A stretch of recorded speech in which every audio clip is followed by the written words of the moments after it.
que no Evangelho do meio passado, nosso Senhor mandava os discípulos anunciar o Evangelho e dava a ele muitas condições assim, exigências para evangelizar, levar a túnica, fazer assim um trabalho de evangelização muito despojado, né, e simples.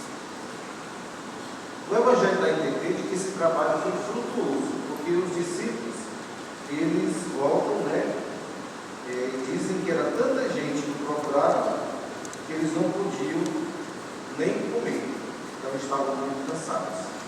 E nosso Senhor os chama para descansar, para ir no lugar à parte, para o deserto. Aqui tem um dado interessante sobre Jesus, que eu creio que ajuda a nós hoje, também na nossa vida como cristãos. A gente tem assim um quadro, uma ideia de quem seja Jesus para nós, né, como pastor que ele é da nossa vida. O Evangelho diz que ele tinha planos, né, de levar os discípulos a descansar, certamente para um momento também de intimidade com ele, para se reabastecer espiritualmente. Acontece que, quando ele chegou do outro lado da margem, ele viu que havia uma numerosa multidão e ela estava como ovelhas sem pastor. Então, nosso Senhor, um dos planos, né? Porque o Evangelho diz que, olhando para essa multidão dispersa, ele começou a ensinar muitas coisas a essa multidão, né? Aqui, minhas irmãs e irmãos, a gente tem assim uma imagem bonita de Jesus, que se revela como alguém que não se preocupa só consigo, né? Com seus projetos, mas é capaz de modificar esses projetos por compaixão, porque ele sente que a multidão precisa dele. Então ele para um pouquinho e muda os planos que ele tinha de se recolher, então, com os discípulos para descansar. Acho que ele sacrifica aquele momento de descanso para bem servir ao povo e percebia que estava disperso. E aqui, minhas irmãs e irmãos, se revela um traço característico da personalidade de Jesus e também da missão que ele tem como condutor, como pastor do seu povo. Ele é alguém que não pensa somente em si, mas pensa no outro, sente compaixão pelo outro. Ele é capaz de modificar a rota de sua vida, os seus projetos, para ter compaixão e ao menos escutar aqueles que estão precisando. Então, de fato, ele se revela a nós como o pastor que a gente precisava, né? No Antigo Testamento, na leitura que nós ouvimos tirada do livro do profeta Jeremias, ele faz uma crítica aos pastores do tempo. Ele diz assim: ai dos pastores que deixam perder-se e dispersar o rebanho de minha pastagem, diz o Senhor. Esses pastores eram as lideranças religiosas e também políticas de Israel, mas eles não cuidavam das ovelhas, né? Eles tinham mais interesses próprios. Tem um trecho tirado do capítulo 34 do Evangelho do livro do profeta Ezequiel. O profeta diz assim: ai de vós, pastores, que apacentais a vós mesmos e não apacentais as ovelhas do vosso cuidado. Então, no tempo do profeta Jeremias e de todos os profetas, os reis, os falsos profetas e os sacerdotes preocupavam-se mais consigo mesmo do que com quem estava aqui. Aí o profeta anuncia que haverá um tempo que Deus suscitará outros pastores, um pastor por excelência, né? Que apacentará e conduzirá o seu povo. No salmo que nós ouvimos, a gente proclama assim: o Senhor é o pastor que me conduz, felicidade e todo bem vão seguir. E a segunda leitura que nós ouvimos tirada da carta de São Paulo aos Efésios, o apóstolo diz que Cristo deu a vida para nos salvar e nos reconciliar. Nele estava a sua paz. Então aqui estava o exemplo por excelência que Jesus deu, dando a sua vida para nos salvar. E diz a leitura: ele, com esse gesto, nos reconciliou. Ele matou a inimizade e reconciliou consigo aqueles que estavam distantes e que estão perto. Quer dizer, para a pessoa imitar Jesus, tem que também fazer esse gesto, de deixar correr em si a inimizade para fazer surgir uma criatura nova. exatamente essa criatura, não preocupada tanto consigo, mas com os outros, né? Procurando fazer o bem aos outros. O Papa Francisco, naquela documento bonito que ele escreveu, muitos de nós lemos, ele fala que existem pessoas que tomam sempre uma atitude autorreferencial. A autorreferencialidade diz assim, que a pessoa, por mais piedosa que seja, até faz trabalho de evangelização, mas voltado apenas para o seu próprio ser. É como se quisesse que o holofote se fixasse apenas em si, né?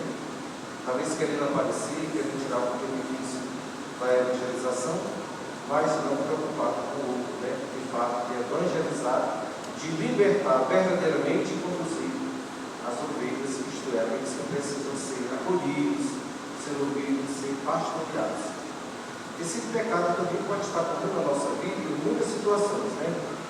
Eu fico imaginando assim, que essa imagem do Cristo como pastor, que para ouvir seus ovelhas, que dá atenção, e passa a ensinar, pode ser imitado em muitas situações da nossa vida, né?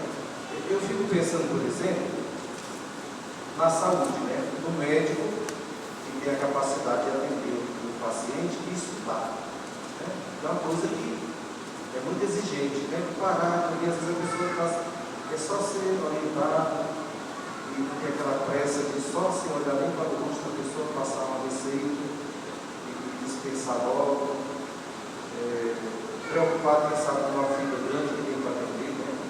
Isso também vale para o fato que está acontecendo. Imagino que o professor pode também ser esse pastor quando dá atenção aos seus alunos, sobretudo aquele que sabe que é mais difícil, mais desobediente, mais rebelde. O pai, a mãe de família também, que tem um filho que não é o mais comportadozinho, mas ele para ali para ouvir, para sentir onde ele precisa ser atendido, ser melhorado, ser escutado, né?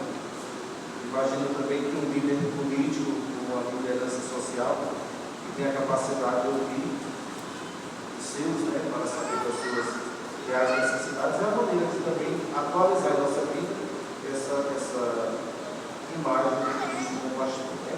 Então, rendamos graças a Deus por ter tão excelente pastor, né, que olha para nós, que cuida de nós, que tem compaixão de nós, né? E aprendamos também com ele a ter compaixão pelos outros, né? Não temos nunca essa atitude que o Papa fala da autorreferencialidade, pensar somente em nós, mas também nos outros. Louvado seja nosso Senhor Jesus Cristo. Para sempre ser renovado. Creio, Senhor, mas aumentai minha fé. Creio, Senhor, mas aumentai minha fé.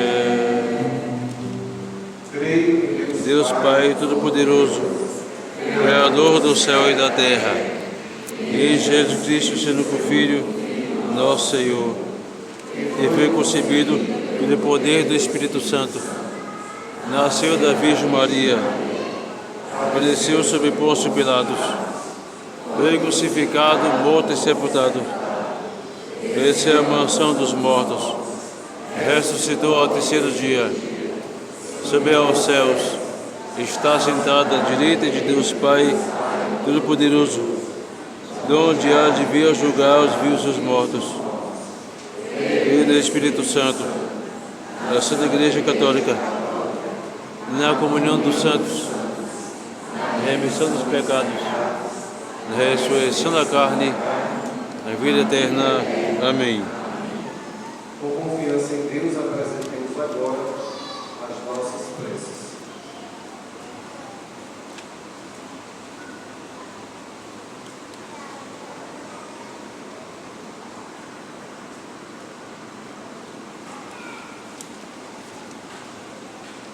Pela Igreja, povo de Deus, para que sejam sempre abrigos e refúgio para os fracos e cansados, desanimados e oprimidos. Nós os pedimos. Senhor, socorrei-nos e salvai-nos. Por todos os que recorrem ao nosso auxílio diante de suas desilusões e fracassos, que o Espírito Espírito Santo nos inspire palavras e ações reconfortantes. Nós vos pedimos. Senhor, socorrei-nos e salvai-nos. Pela nossa comunidade, para que cresça sempre na fé e na alegria de seguir a Jesus de Nazaré, sendo sal e luz do coração do mundo, nós vos pedimos. Senhor, socorrei-nos e salvai-nos.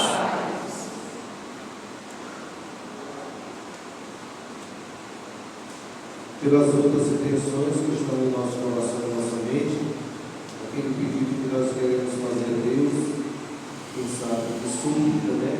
De intercessão, mas também de ação de graças, de louvor, por aqueles e aquelas que se recomendam às nossas orações, que estão assim desanimados pelas intenções da igreja e pela paz do mundo rezamos. Senhor, socorrei-nos e salvai-nos.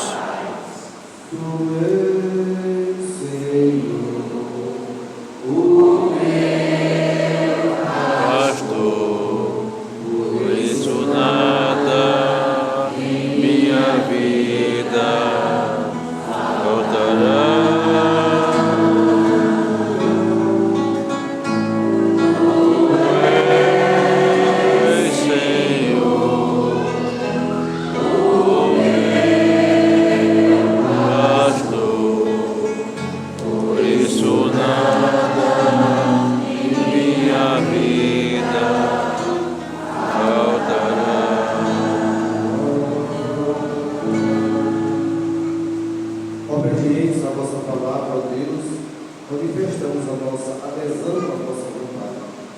Atendei aos nossos pedidos. Por Cristo nosso Senhor. Amém.